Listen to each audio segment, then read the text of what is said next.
तर शिरूरमधून अजित पवार बोलतायत, पाहूयात. इतर विरोधी पक्षाचे आमदार आले आणि काम होण्यासारखं असेल तर मी काम करायचो. मी असा माणूस नाही, कारण हे पण 5-5 लाख लोकांच्यातनं निवडून येत असतात. काही झुकतं माग सत्ताधारी पक्षाला मिळत असेल त्याबद्दल दुमत नाही, परंतु अजिबातच विरोधकांची कामं नाही केली तर कसं चालेल? असं नाही राजकारण होत, असं नाही समाजकारण होत. तुम्ही भावनिक होऊन त्या ठिकाणी मतदान करू नका. ही देशाची निवडणूक आहे. आणि मी का शिवाजीराव आढळराव पाटलांच्या घड्याळाच्या चित्राच्या शेजारचं बटन दाबायला सांगतो, समोरील बटन दाबायला सांगतो का? तर आपल्याला केंद्राचा निधी आणायचा. गिरीश बापट साहेबांनी पुण्यामध्ये आणला, नदी सुधार कार्यक्रमाला करोड रुपये आणले. 24/7 पिण्याच्या पाण्याची योजना करायला पैसे 2400 कोटीची योजना आणली. टर्मिनल 500 कोटी रुपये, पुणे एअरपोर्टचं टर्मिनल चांगलं करायला आणले. मेट्रोला 16,000 कोटी रुपये आणले. आपल्या खासदारांनी काय केलं? खासदार तर म्हणायचं मला नकोच खासदार की मी राजीनामा देतो. अरे म्हणलं का राजीनामा देतो? म्हणले दादा मी सेलिब्रिटी आहे, मी अभिनेता आहे, मी चित्रपटात काम करत असतो, मला वेळ नसतो, मी मालिकेत काम करत असतो, मला त्याच्याबद्दलचं शूटिंग करावं लागतं. सेट असतात मुंबईमध्ये. सेट म्हणजे कळेल काय सेट? कळतंय ना? सेट म्हणजे ते चित्रपटात सेट उभा करतात, तर ते तिकडं असतं. त्याच्यावर मी काय करणार? मी कधी केंदूरला जाणार? मी कधी आंबेगावला जाणार? आणि ती बाबा 5 वर्षात केंदूरला किती झाले? काही निधी बिधी दिला का? नाही. काय बघा आता, बघा तुम्हीच. आणि मला म्हणत होते मला राजीनामा द्यायचा.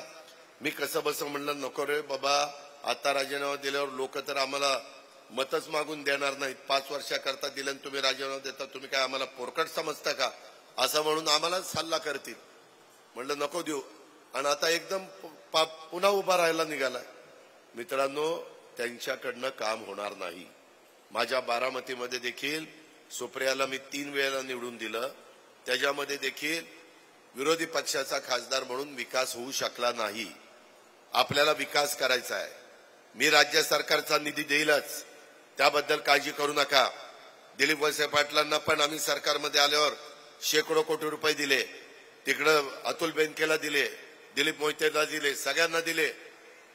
त्याबद्दल दुमत नाही, कारण आम्ही लोकांची कामं करायला निवडून जातो. आम्ही तिथं नुसती भाषणं करायला निवडून जात नाही. लोकांचे प्रश्न सोडवावे लागतात, अडचणी सोडवाव्या लागतात. आज आपल्या इथं देखील केंदूर पाबळ परिसरामध्ये 12 गावांच्या शेतीच्या पाण्यासाठी गेल्या कित्येक वर्षापासून इथली मागणी आहे. आंदोलन चाललीत. 6 महिन्यापूर्वी 12 गावातील सर्व ग्रामस्थांनी मिळून चक्री उपोषणाचं आंदोलन केलं होतं की नव्हतं? मागे हिवाळी अधिवेशनात नागपूरला या अरे थांब रे बाबा, सगळं जरा दमानी घे ना. एकदम फास्ट आस्तारीकरणच वर आला. त्याच्यामध्ये मागील हिवाळ्यात अधिवेशनात नागपूरला दिलीप वळसे पाटलांनी, शिवाजीराव आढळराव पाटलांनी, जलसंपदा मंत्री देवेंद्र फडणवीस, ज्याचा उल्लेख मगाशी आमची मेघनाताई बोर्डीकरांनी केला, त्याच्यामध्ये बैठक झाली. त्यावेळी चर्चा झाली आणि चास कमान, कलमोडी, डिंबे या धरणात कशा पद्धतीनं ह्या गावांना पाणी देता येईल याचा सर्वे करण्याच्या सूचना दिल्या गेलेल्या आहेत. 2019 साली देखील विधानसभेच्या निवडणुकीच्या आधी अशाच पद्धतीचं आंदोलन ह्या भागामध्ये झालं. जलसंपदा राज्यमंत्री त्यावेळेस विजय बाप्पू शिवतरे होते, त्यांच्या उपस्थितीत मुंबईला बैठक पण झाली.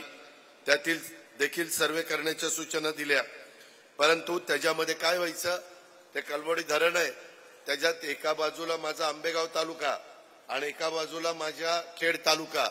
तर दिलीप मोहिते म्हणायचे राव माझ्या उशाशी धरण आणि माझी गावं मात्र उपाशी राहणार, असं कसं चालेल? मला पण काही पाणी द्या 5-6 गावांना, तिकडं काही 7 गावांना काही द्यायचं ते द्या, इतर काही खाली न्यायचं ते खाली न्या. आता मित्रांनो, त्याच्यामध्ये आम्ही दिलीप वळसे पाटलाशी आणि दिलीप मोहित्यांशी चर्चा केली.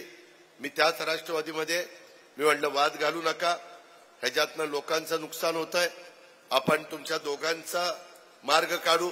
तेव्हा आता दिलीप मोहिते तिथं तयार झालेले आहेत. प्रत्येक 3-4 वर्षानंतर या भागामध्ये दुष्काळ पडतो. साधारण दर 3-4 वर्षांनी दुष्काळ आपल्या 5वीलाच पुजलेला आहे. त्याच्यामध्ये टिटेवाडी धरण पूर्णपणे कोरडं राहतं. यावेळेस या भागात पिण्याच्या पाण्याच्यासाठी टँकरनी माझ्या केंदूर परिसरामध्ये पाणी पुरवठा करावा लागतोय आणि त्याच्यामुळे यावर्षी देखील अशाच पद्धतीने दुष्काळ पडलेला आहे आणि पिण्याचं पाणी टँकरनी चालू आहे. ही जी योजना आहे 12 गावाची, त्याच्यात केंदूर आहे, पाबळ आहे, धामारी आहे, खैरेनगर, खैरेवाडी, हिवरे, कानूर मेसाई, मिडगुडवाडी, त्याच्या मिडगुलवाडी, चिंचोली, मलठण, निमगाव, भोगी, सोने सांगवी अशी गाव आहेत.